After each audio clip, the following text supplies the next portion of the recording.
that's the core of scouting. So wonderful to be here today with so many old friends and making some new friends. And if you're from the Longhorn Council where I grew up, make sure to post that in the chat.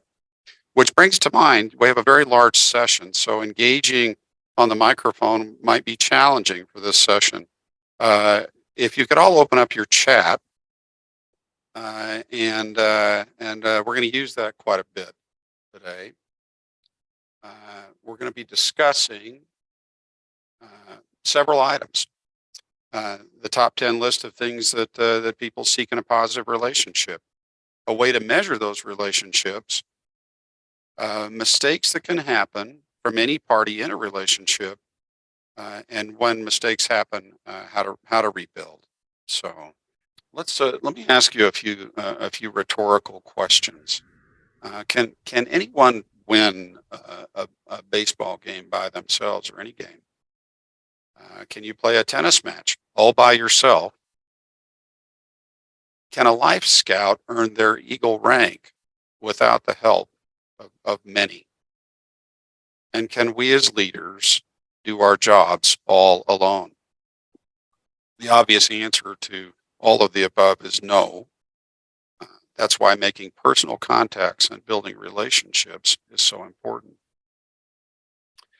Theodore Roosevelt said the most important single ingredient in the formula of success is knowing how to get along with people. And perhaps the Bible of relationships was written, maybe 70 or 80 years ago by Dale Carnegie, How to Win Friends and Influence People. Mr. Carnegie said you can make more friends in 2 months by becoming interested in other people than you can in 2 years by trying to get other people interested in you. Truer words were never spoken. Why don't we, if you can, remember to keep the chat window open, post in the chat what you think are the most important aspects people look for in a relationship. Don't be shy. Honesty, mutual respect, active listening, trust, understanding, good listening, kindness, respect, compassion, reliability, integrity, communication. Thank you, Alvin. Sincerity, authenticity. All of them wonderful, wonderful attributes to look for. As for the syllabus, let me post up here. And I think you guys have covered all of them, but let's go through them individually. Appreciating people's worth. Everyone wants to be appreciated. We need to demonstrate that we accept people for whom they are. Be open, learn about a person's culture or background. When we show another person that we want to know about them, the more likely they are to be open. We need to be genuine in our communications. Commissioners work with a variety of people. We need to be empathetic and unselfish in giving. Put yourself in the other person's position. As the old saying goes, put yourself in their shoes, walk in their shoes. To appreciate their point of view is important. We need to take time to recognize and work with their emotional state. We can adjust our body language to appear open as well. That's a subject all in itself, how we present ourselves physically. If we're trying to come before somebody where maybe there's been a challenge in the unit, or perhaps they're new in their relationship, you've not met them before, your body language is critical. If it's someone who you've heard has some issues, perhaps showing up with the most decorated uniform you have is not the most humble way to approach the relationship. We need to communicate openly, but be knowledgeable. And there's a fine line in there, I think we would all agree, in expressing knowledge, but expressing it in a kind way. I find that often the best way to initiate conversations with someone we don't know, or perhaps where there's some contention, which does happen, as councils merge and we learn of problems that have occurred in other councils where we just don't know what's happened. It's often best to start off with with a compliment before you bring up anything where you want to share your knowledge or where you think it needs to be shared. So you might walk in and say, wow, what a wonderful flag ceremony, or boy, it's impressive how your youth have taken charge of the meeting. Or after the meeting, say, what a fantastic Scoutmaster minute. I think I'm going to mention that to others. I think it's a valuable point of view. And then segue, pivot to something else and say, hey, I notice in our unit that we have uh, uh, my own unit or perhaps another unit that there's some challenges. Maybe you could share your approach on that, and then say what's if you had a weakness, what might it be? Even though you've already noticed it. I'm getting ahead of myself though, so let's get back to listening. We do need to demonstrate an interest in our listening. We need to actively listen. There's a phrase in my business that's often used when it comes to active listening when you're talking to clients, and that you should be actively listening, not as the saying goes, plotting and scheming what your thoughts are going to be, what your next move is going to be. Just use it as an opportunity to discover. Listen to those that you're talking to.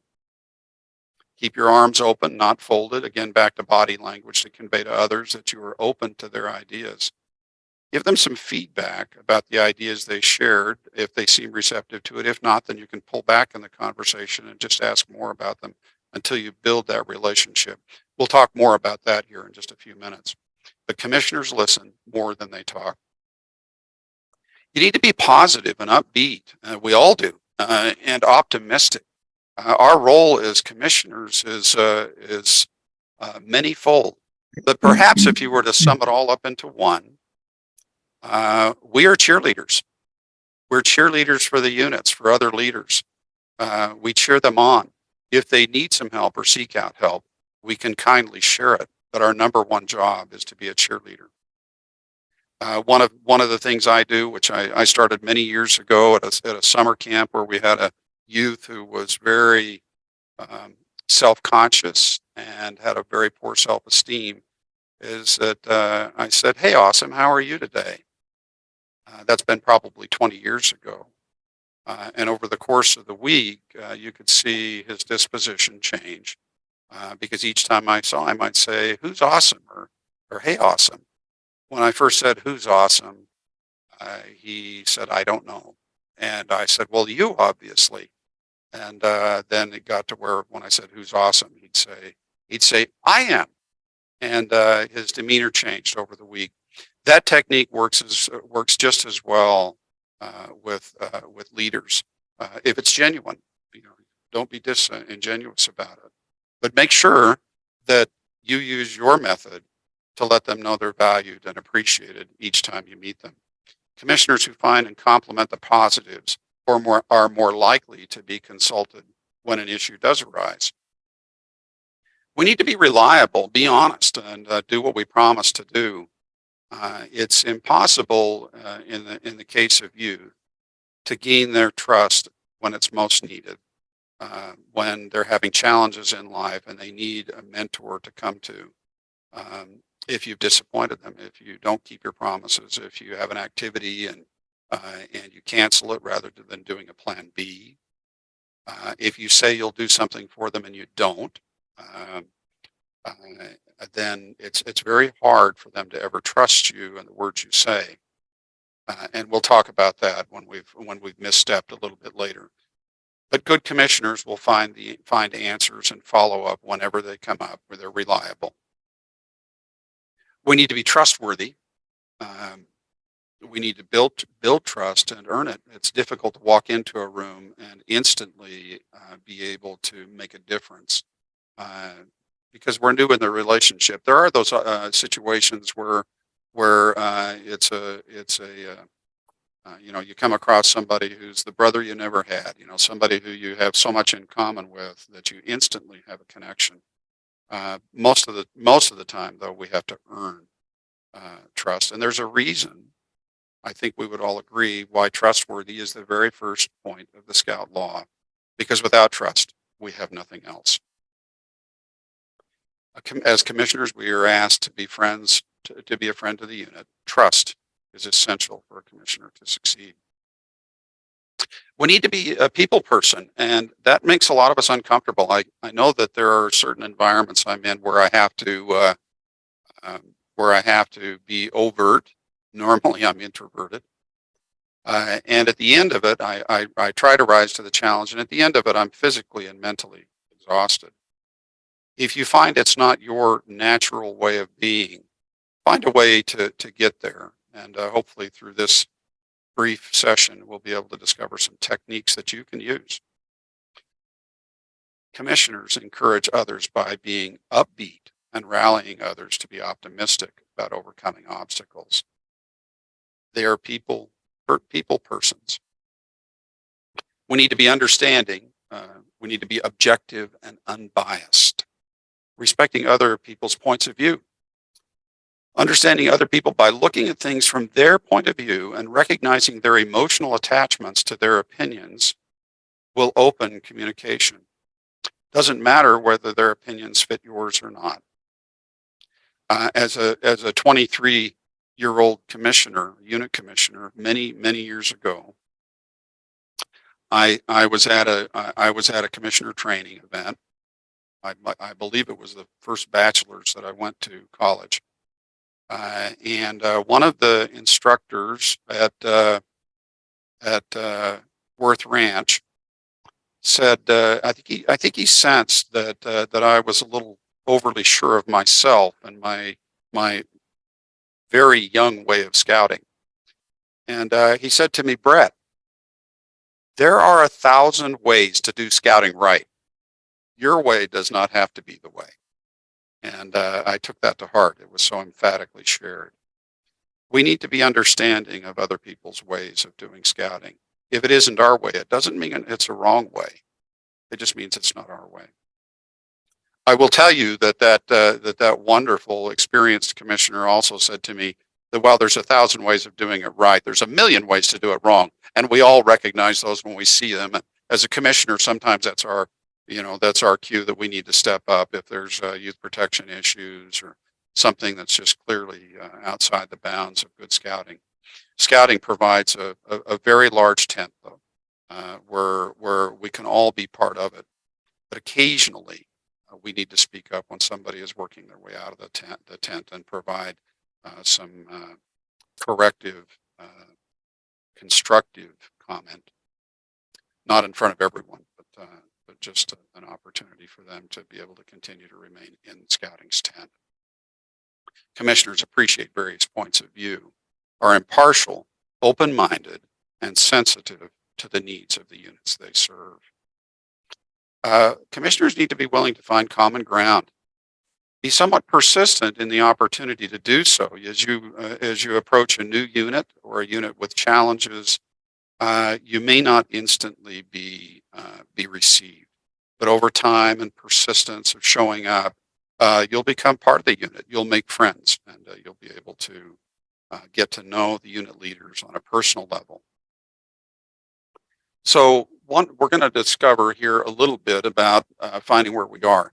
As we proceed in relationships,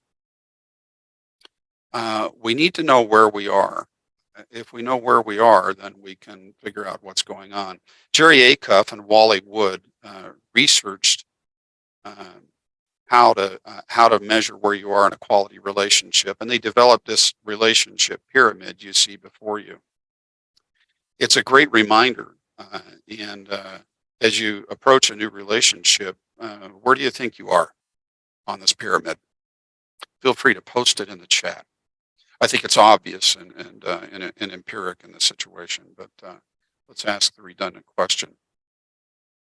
Or maybe it's too redundant. Nobody's posting. So we're obviously right at the bottom, the broadest base. People know who you are, but not by name. They see you, they recognize you, but they don't really know you. As you proceed up and you participate in units more frequently, they begin to know you by name, and as they overhear conversations, or as you engage in conversation with them and ask about their lives, they say, "Gee, that person is showing interest in me," and they begin to like you. and then you proceed to people who are friendly. Then you're respected, and then you're valued, and that's the pinnacle of what we are all trying to achieve. Acuff and Wood developed a 3-step process to get there, and they begin with having the right mindset. And you walk into it wanting to develop a relationship, figuring out where you are, and knowing the skill set, which we're going to talk about here in a minute, to develop the relationship and improve upon it to where we get to the pinnacle of the pyramid. We need to ask the right questions in the right way and for the right reasons. If you go into a unit and you see that the adults are controlling the meeting, they've been up there the entire time, and the youth are ancillary, that the senior patrol leader is not really involved, it can be challenging, especially because that paradigm, that way of running a unit may be a decade or two old. They may not know any other way. And to come in and challenge their way can be very confrontational. We can get at things by complimenting again many of the positives, and then asking them, do you have any challenges that I may be able to help with? Ask the right questions in the right way, and again, for the right reasons. And then we need to do the right thing to avoid undermining the goodwill that we have built. One misstep can take months to recover from. What are some of the questions that a commissioner might ask to get to know the personal side of unit leaders? I'm going to post up here if I can get it to run here. A number of questions, but I'd like to know, we'll start with that, but if you could post in the chat questions that you like to asking about family. Thank you, Annalise. That's a wonderful way to start. Everyone's likes to talk about their own family. If you can post up questions you like to ask to get to know somebody.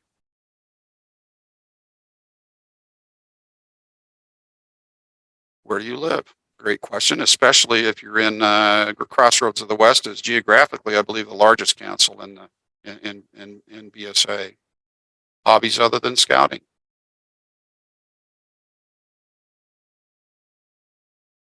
What do you do when you're not doing scouting?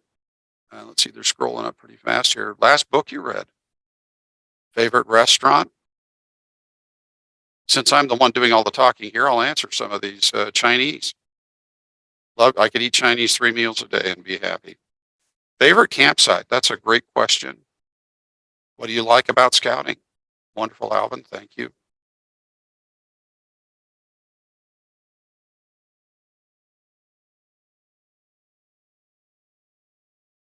Any others? There's bound to be questions that we ask. Best vacation you've ever been on? What you do for a living?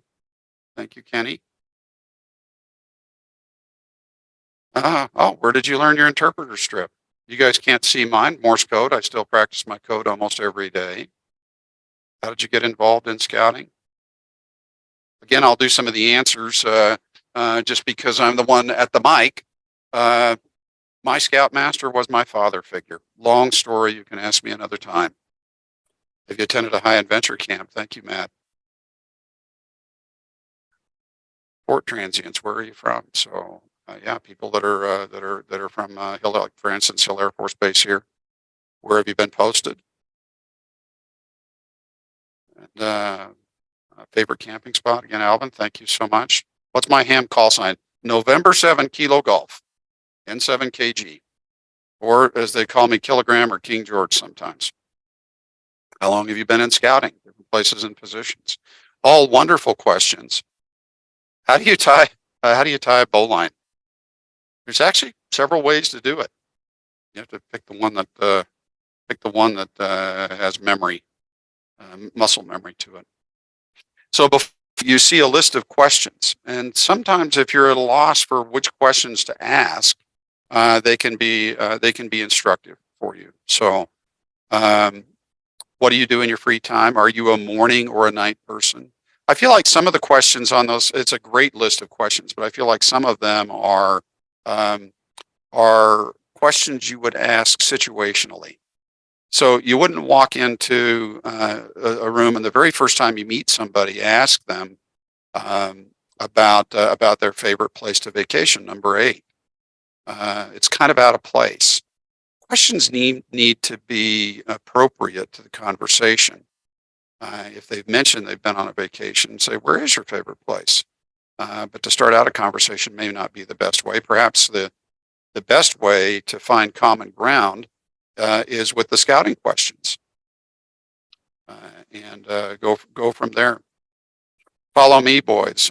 Lee posts. Yeah, follow me, boys is a great question, and I'll do a quick aside. So our unit shows follow me, boys every few years, and we had a father that was one of the assistant scoutmasters that had a boy who was adopted.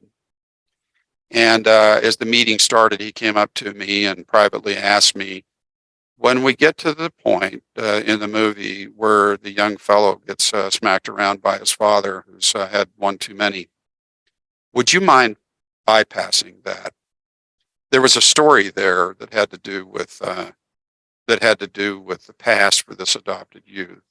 I didn't ask, but we took a popcorn break right before, and while the kids were having their popcorn, I queued it up, so we missed that section.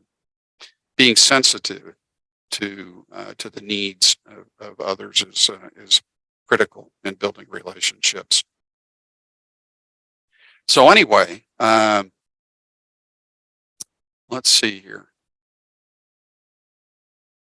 We're learning to play the bagpipes. Thank you, Rick. So lots of wonderful things. If you just observe other people, you can come up with things instantly.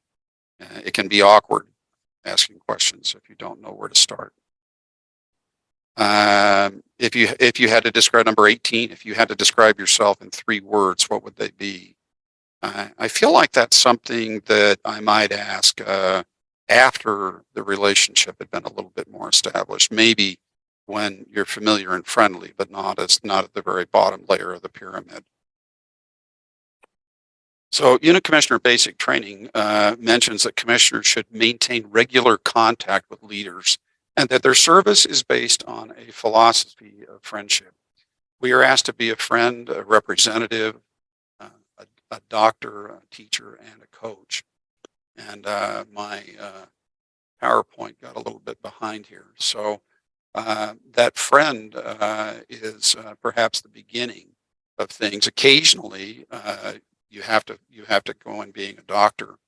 Oftentimes, unit commissioners start off thinking that that's their primary responsibility, which I think is what fomented the conversation to me those many years ago about the 1,000 ways to do scouting right. Perhaps I was trying to be the doctor a little bit too much. We can be a teacher as we become friends in our units that we serve. Perhaps we have a skill set that no one else in the unit has. Perhaps we can bring something to the table that they don't already do. In college, I was a shoe repairman. It was my job to get through college, and I have continued working with leather all along, and have accumulated a lot of things related to that. So often I teach the leatherworking merit badge, or help them fix something, a piece of troop gear that a piece of leather will keep something from chafing. But we can be teachers to the units we work on. We can be coaches, and I think you might agree with me. If not, feel free to post. If you have something to add, remember to keep that chat window open and post on it. But coaching, I think, is something that we really need to be near the top of that pyramid to be a coach. Coaches are people who are valued, respected, and trusted, and we escalate to that position as we go on. Unit commissioners need to be practiced, versed in all of these different roles. Roundtable commissioners, on the other hand, build relationships in a different way with leaders by sharing, inspiring, motivating, and challenging leaders to do better. They help foster relationships among leaders.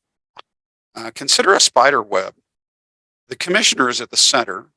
The leaders that they work with are the spokes, and the relationship building, working together to achieve a task, links the spokes and provides the cross pieces to strengthen that web. District commissioners and assistant district commissioners are required to identify and recruit the people with the quote right stuff. They must be building relationships with a variety of people long before the thought of appointing them to commissioner positions. District commissioners and assistant district commissioners must be capable of enlisting upbeat, personable, and passionate leaders to commission the units in their districts. They need to identify the very best cheerleaders there are. Council commissioners and assistant council commissioners must also build relationships with new individuals. Most administrative commissioners and professionals clearly recognize that to be even considered for this position, individuals have demonstrated the ability to successfully establish long-standing, trusting relationships with many scouting volunteers and professional staff. As we go about our daily process of working with scouters and units, we can misstep.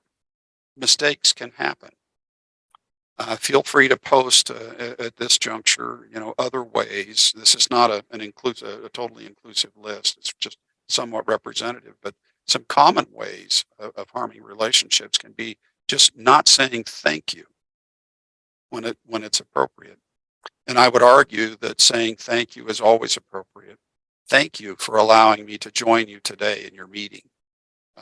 Just showing that little bit of gratitude. Let's see, Annalise points out that when she was a roundtable commissioner, she says, I felt like I got to know far more of the unit leaders a little bit. As a unit commissioner, I get to know fewer leaders, but in a deeper way. So true, Annalise. Cindy says, not being timely or leaving early. I will tell you that my scoutmaster, it would be wonderful if somebody here from the Longhorn Council knew him. J. Howard Davis, or he was known as he was known by almost everybody, the Fat Fox, taught me a lesson that has stuck with me my whole life. It's better to be 30 minutes early than to be 1 minute late. So Cindy, thank you, not being timely or leaving early in a meeting. A lot of times when you show up to a unit, and I meant to mention this earlier, perhaps when they're running the meeting isn't the best time to work on establishing the relationship. It's a wonderful time to listen actively and to make notes for after the meeting. During the meeting, when you show up, they are all engaged, especially the scoutmaster and the assistants in listening to what's going on, and to ask them questions or make comments or taking them away from their meeting can be disruptive and almost rude. So thank you for the comment. Ignoring other abilities, so true. Thank you, Roger. And Brian, being told we already know. What that says, I think if I'm tracking you properly, Brian, when you say something like that, either through your body posturing, your body language, or your verbal language, is that you don't care enough to listen. Asking questions at those junctures rather than telling them you already know. No, it's when I tell them to, when I ask them, have you done this? Have you done this? Have you done this? And the council's doing this, whatever it is, I get, we already know. Oh, okay. Yeah, so thank you, Brian, for the clarification. I personally, I would approach that by saying, oh, that's so wonderful. The council sends out emails and communicates these events, but a lot of people don't get to see them. I'm so glad that you're on top of that. You pivot to an opportunity to thank them, and that just makes them feel good about it. So again, thank you, Brian, for the clarification. The only thing with my council that I have a problem with right now is that, how you were saying events and things, they won't send it out soon enough. Like they'll send it out a week before it's supposed to happen. And we even told our district commissioner, we said, no, you have to send it out like 3 months in advance. You're so right. And the traditional scouting calendar begins in September of the previous year, because units calendar a year out, especially if they're larger and need to be able to reserve group spaces. So, Jason, thank you. Interrupting does harm relationships. Sometimes it can be challenging to interject, and sometimes you just have to wait for the opportunity. John, not addressing removing a person in a leadership role. Dan, let's see. Oh, I see. Okay, thank you for the comment. Paul, when he was promoting an ILOS, the response was, between the leaders, we have 50 years of experience and wood badge trainers, and you had to walk back a little bit. Yeah. Units can accumulate lots and lots of experience, and it can be challenging to find an opportunity, a teaching opportunity in those situations. Let's see. I'm just reading, Mike, your comment. We are usually unaware. The membership is often in the dark or flooded with information we know is a flag. Dig deeper. I would absolutely agree on that. So, and when somebody says we know, that can be a wonderful opportunity to ask them for their advice. That does help build a relationship, and sometimes it helps to uncover the things that they don't know. And when somebody starts to share, one great way to build the relationship and find out more, there's several key phrases, but one of them is, "Oh, interesting. Can you tell me more?" And that will oftentimes get people to share a little bit more. And from Doug Ardeen, a chain is only as strong as the weakest link. And I know I'm all over the map on this, but as we're talking about missteps, pointing out the weakest link can be a big challenge. Oftentimes in established units, it can be very challenging, again, because they've been doing things the way they have for a long time.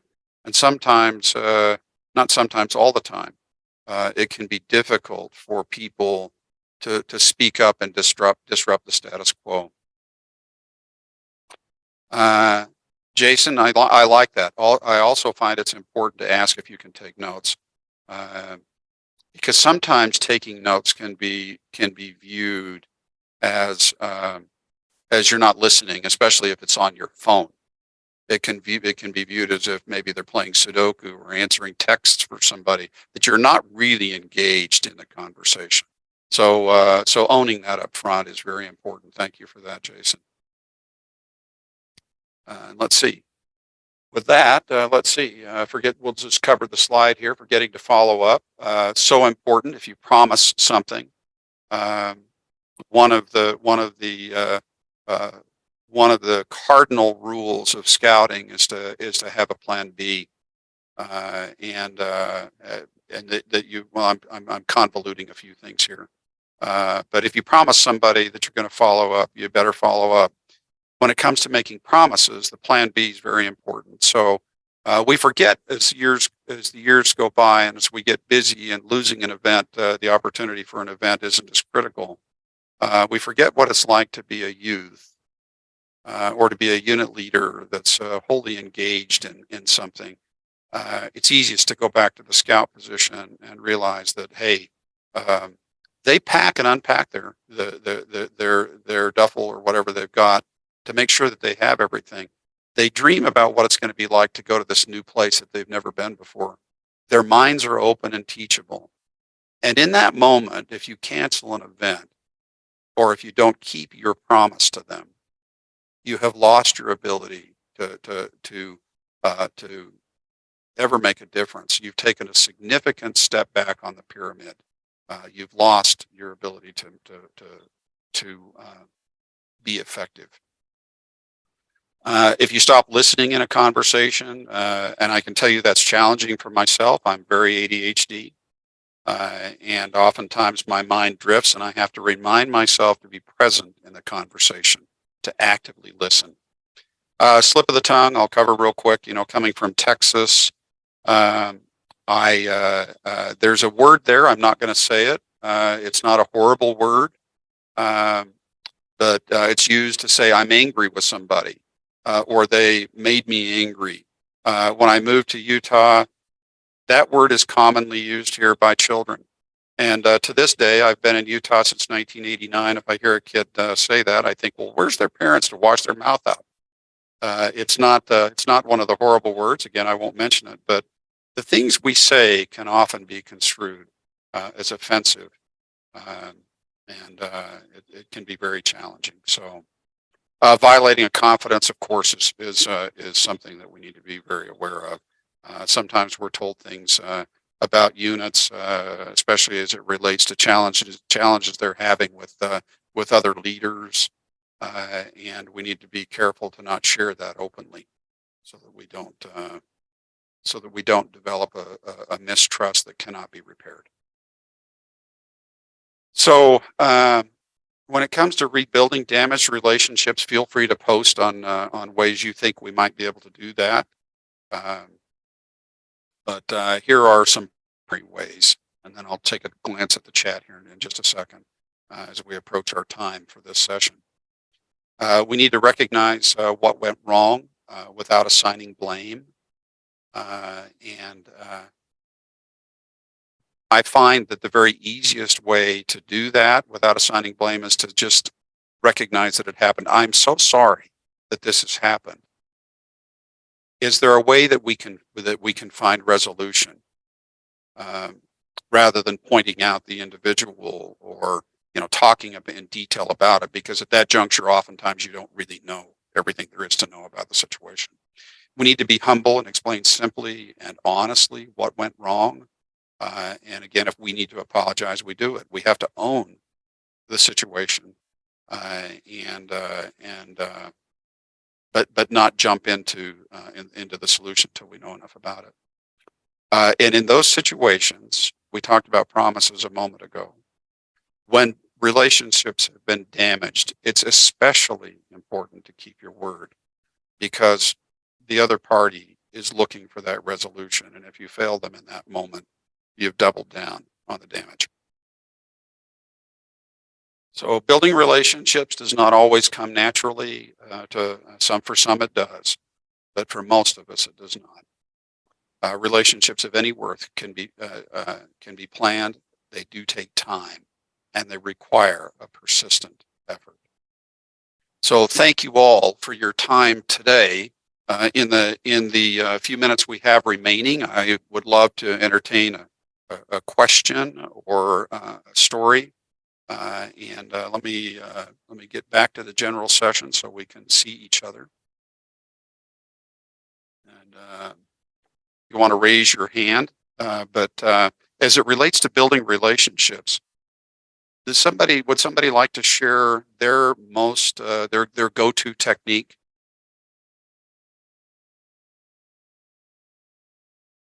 Don't everybody speak up at once. Let's not be too shy. One of the things, Brett, this is Doug. One of the things that I think can help get things started, particularly for a commissioner with a unit they're not well established with, is invite the leaders to lunch. Everybody likes to go to lunch, and they rarely will say no. That's perfect, Doug. That's absolutely perfect, especially as I mentioned earlier, trying to get quality time at a unit meeting can oftentimes distract them from their immediate task at hand. So getting them outside of that with lunch or some other opportunity to meet, which may even be another thing, is to just make sure you're attending the activities that the district or council has, and you'll oftentimes find that that's a wonderful opportunity to spend quality time. Any other thoughts? I tend to suffer from an excessive personality. That's kind of a joke amongst my friends. But so unlike a lot of people who tend to be somewhat introverted and all the rest of that stuff, I have to really force myself to simply shut up. And when I first meet someone, let them do all the talking. Maybe prompt them a little bit, stuff like that. And that really kind of opens up that relationship so that they become more comfortable with me. when I was younger and I did not control this so well, I would basically overwhelm an emerging relationship, and that's damaging, and it's hard to recover from it. Richard, thank you so much for sharing that, because one of the things I didn't mention as it comes to initiating and building relationships is that it's oftentimes, if we know we have a strong personality, it's often best to own that up front when you meet somebody and say, hey, I'm looking forward to meeting with you. This is the way I'm accustomed to meeting, and this is who I am. If that doesn't work, I am open to you saying so. So, Richard, thank you for your honesty in owning your challenges and also your strengths. Our greatest strengths are oftentimes our greatest weaknesses. That coin has two sides, and as I was reminded one time, and an edge. Two sides and an edge. Anybody else like to share real quick? Brett, this is Kevin. One of the things, I can't say how many friends I have, but that have come from this little technique where I learn their name, I learn a bunch about them. And all of a sudden I'll walk out. I remember one kid, I just picked up his pencil and I said, here, Kyle, and handed it back to him. And the puzzle looked, well, thank you. And he didn't know who I was. But the next time we met, he found out who I was. And that little technique of making sure I use their name in some kind of a situation repeatedly that I know them, then they have to figure out who I am. Wonderful. Nothing says I care more, Kevin, than knowing someone's name. And let's see, Jason has his hand up. So something to keep in mind too when building a relationship is there are generational differences in the way people prefer to communicate. So if you're talking to a younger scout leader, they may not want to have a face-to-face conversation or talk on the phone. They might just want to text back and forth or have an email. Or they might be busy and want to have a Zoom call like this versus you talk to an older scout leader, they might want to sit down and have lunch or a cup of coffee or dinner. And so you kind of want to meet people at the level of communication that they want to have. You can't force somebody to talk to you in a way that they don't like. That hurts your relationship with them. Like I'm relatively busy, but I'll make time to meet people face to face. But outside of that, I prefer folks to email, text, or have a quick Zoom call. But if somebody forces me, oh no, we have to meet in person, you've hurt the relationship a little. Wonderful, Jason. Thank you so much for sharing. As we approach the end of our time, I want to just thank each of you for sharing your time with me today. And as we discover more about relationships, I don't think you could do anything better than to pick up that old book, How to Win Friends and Influence People by Dale Carnegie. And you will learn far more than what we've been able to share today. Thank you for reaching outside perhaps your comfort zone and sharing in the chat in this large group meeting. And with that, it's time for me to turn it back to our dean. Doug, the time is back to you.